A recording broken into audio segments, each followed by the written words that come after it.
In this video, I am going to be talking about Genomelink and their new report that they just came out with called Ancient Bloodline.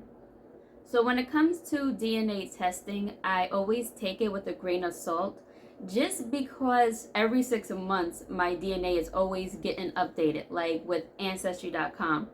I had did a video on Ancestry and their DNA testing a long time ago, but I took it down because it was like every 6 months my DNA was always getting updated and none of it like applied to the video that I had put out. Like it wasn't the same no more. So I took down that video, and because of that I do rely on genealogy, the paper trail research, way more than DNA testing. However, I do feel like DNA testing does help a bit, especially when you upload your file to like other DNA sites. Because I find if there is like a pattern, like if all of the DNA testing that you took, if they all have the same pattern with the same type of ethnicity, then I think there's some truth to that. Although I do prefer paper trail much more. But for the sake of this video, I had uploaded my file to Genomelink like a long time ago, and I like the site. I like what they put out. They have a whole bunch of things, like you can find out like traits, personality traits, fitness and all that. I don't really look at those too much. But I do like some of their reports, and I'm about to get into that in a second because they just came out with a new report called Ancient Bloodline. And I was looking through it, and I was a little, not that I was surprised, but I did find it pretty cool.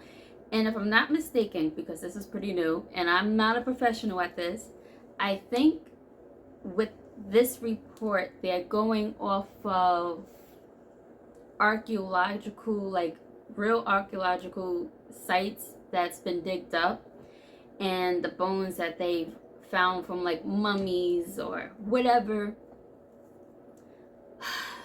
I believe the DNA or whatever how they do, whatever they find in these bones, they are connecting it to your bloodline. Like if you share the same DNA as these ancient people that lived long ago. Like I said, I'm not a professional, but if that makes sense to you, then yeah, go with that, because I think that's how they're doing it. And I'm about to show it to you guys in a second. So to give y'all a little insight, I'm gonna show the global ancestry first. So as y'all can see, I love the graphics that they did, this whole globe, the galaxy, whatnot. They do show more than what I've gotten off of like MyHeritage and Ancestry.com, and I forgot the others that I did. Some of them did show up with similar results as this one. So as you can see, I'm like the whole freaking globe according to them. Like I have a percentage of North Native American and percentage of this part of South America. I got a percentage of almost all of Africa. And I got Middle East. I have Europe, Spain, all of that, Italy. I even got India, and I got Asia. So that's what the global ancestry looks like. Now for the ancient bloodline. When it comes to the ancient bloodline, I have 61 samples of archaeological sites that has been digged up. And I can't pronounce these names, but they have, some of these samples come from the Copper Age, the early Bronze Age, late Bronze Age, Iron Age, and the other the other ages. I can't pronounce those words. Yeah, so I have samples coming from all of those sites that they digged up. And I find it interesting because when it comes to, now I gotta bring this back to Black Americans. So when it comes to the Black culture, a lot of us been told that we have indigenous ancestry, whether it's Cherokee, Blackfoot, I don't know, I mainly got like Cherokee from my family. So when it comes to that and finding that through DNA testing, it could be a bit difficult. That's why I also prefer genealogy, the paper trail. But yeah, it could be quite difficult. But with this ancient bloodline, I think this might help. Now, what I mean is, what I'm about to show you is, how can I explain it? Okay, if you go off of the stories that come from certain tribes and the story of civilization and people migrating across the world, if you go based off of those stories, that will most likely solve a lot of things. And just follow me here. So right now, if I go to see, I have a DNA match with a cave woman from Sicily. And according to them, I am genetically closer to this sample than 80% of Genomelink users. I think that's pretty high. As I go down, they show pictures of the site and the samples that they used. I'm gonna just say briefly that according to them, this woman lived roughly about 14,200 to 13,800 years ago and died between the ages of 25 and 30. And the remains were found in a small coastal cave located on the island of, who can pronounce it, but right near Sicily. And yeah, that's pretty cool. And they see, I listen, I am not a professional, but according to them, I am genetically closer to this sample than 80% of users on Genomelink. Now, the next person is a pottery maker from Japan. Now, according to them, I am genetically closer to this sample than 36.67% of Genomelink users.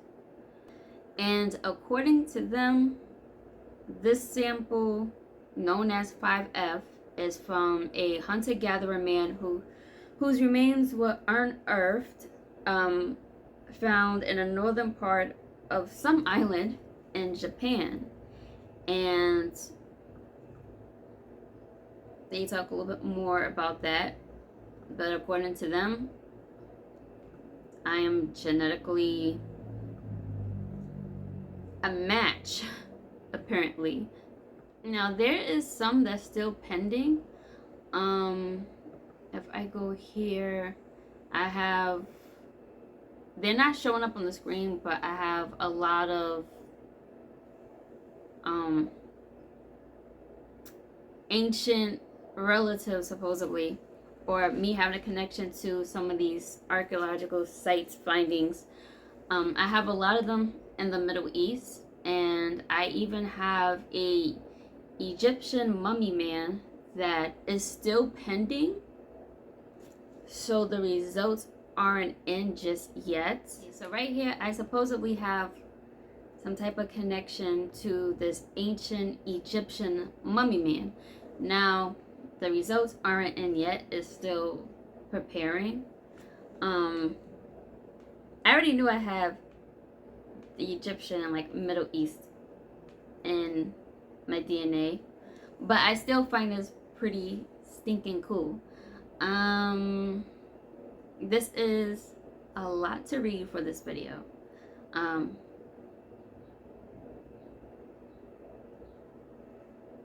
Says something about where this mummy was buried. The site had a great religious significance to Osiris, the god of the dead, all this other stuff. They believe that he lived around 776 to 569 BCE. He was 30 to 40 years old at the time of his death. Basically, all of my ancient bloodline shows up in Italy, the rest of Europe, the Middle East, Egypt. I don't have India, but I do have Japan, China. I only have one ancient archaeological site finding that's in West Africa, but other than that, it's just Egypt and that one person in West Africa. And I think that's pretty interesting. This is where the indigenous part starts to come in. So I do have some findings of someone located in Malaysia. I think it's Malaysia, and some island off the coast of, oh, I think I found it. Off the coast of Australia. There's a couple of islands actually, and I thought that was pretty interesting because when it comes to indigenous talking points and the history and how they migrated to America, modern day America and all that, you hear a lot about the Siberians, people from Siberia, they crossed over, and I do have a lot of that. I do have quite a few Siberian ancient bloodline relatives. Showed up, Siberian farmer, Mother Mongolia, all these, they're not all popping up, but there's quite a few. And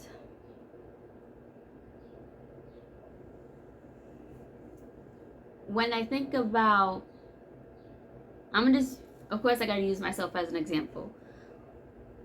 When I think about this stuff on my mother's side, who has the Lenape Indian connection, according to their story, their ancestors migrated from Siberia. They came from over there. And when it comes to blacks, one trying to find their heritage, they, not all of them, but some of them tend to like throw away the whole Siberian migration idea because of the Asian look and blacks were here first and all that stuff. In order to find the truth of things, you would have to detach yourself from features. Okay, when you think about it, we do not look like how our ancestors looked like back in the day, like in ancient times. They look way different than how we look now. So you have to detach yourself from how you look, how you see yourself in the mirror versus how your ancestors looked. Now, as far as indigenous Americans of South, like the southern part of North America, now this is mainly on my father's side. Now, if whoever's been watching my videos from time to time, I talk about being a part of the Tuscarora tribe, Cape Fear tribe, and if I'm not mistaken, there is a migration story of our ancestors coming from South America, like the Caribbean, South America, that part. And I thought it was pretty cool because I have a lot of those popping up as well, like Peruvian, Brazilian quartzman. There's someone else in Brazil, Peru, and like the southern part of South America, Argentina,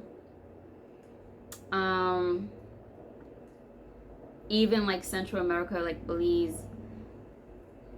I have some connection to them, and I thought it was pretty cool because like I was saying a few minutes ago, I do have some ancient connection to some of the archaeological sites that were found like off the coast of Australia. And I did remember seeing and watching some documentaries of how the Aboriginal Australians, they migrated to South America.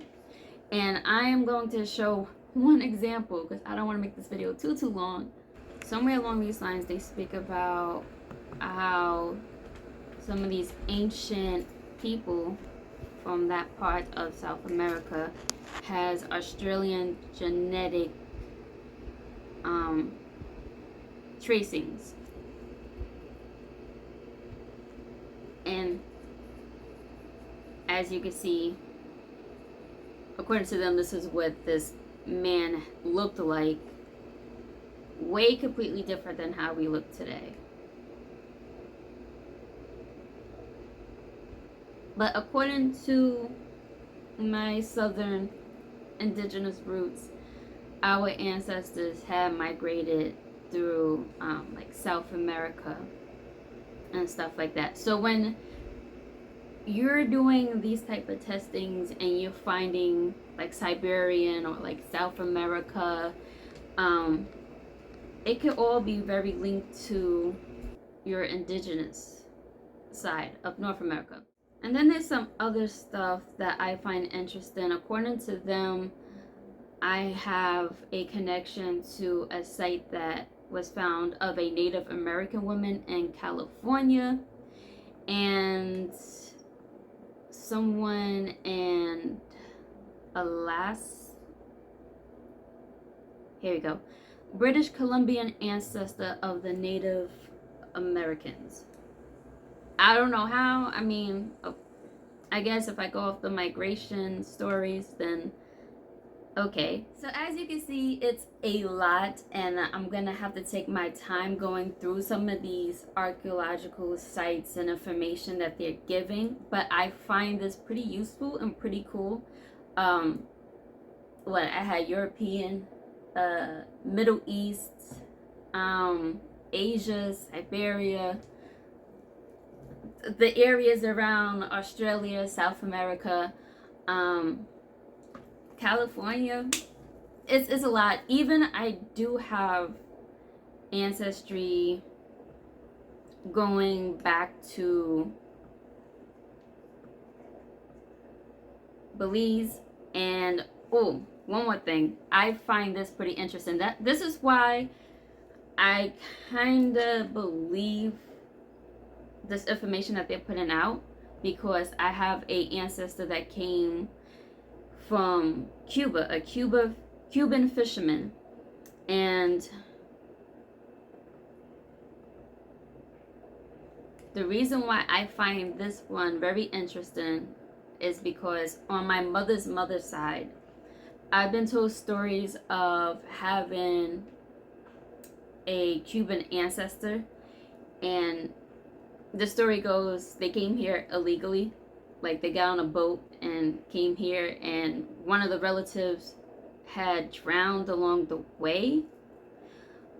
So the only thing I got on this ancestor on the records, it just says that she is from the West Indies, but that's it. So when I saw that they had connected me to an archaeological site in Cuba, that was I think that was the top 3 coolest that I found on here. It was Cuba, the Egyptian mummy man, and I believe the South American Australian ancestor.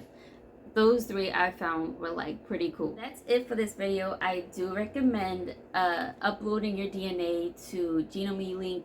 They have a lot of cool things that you will find on their site, including the ancient bloodline.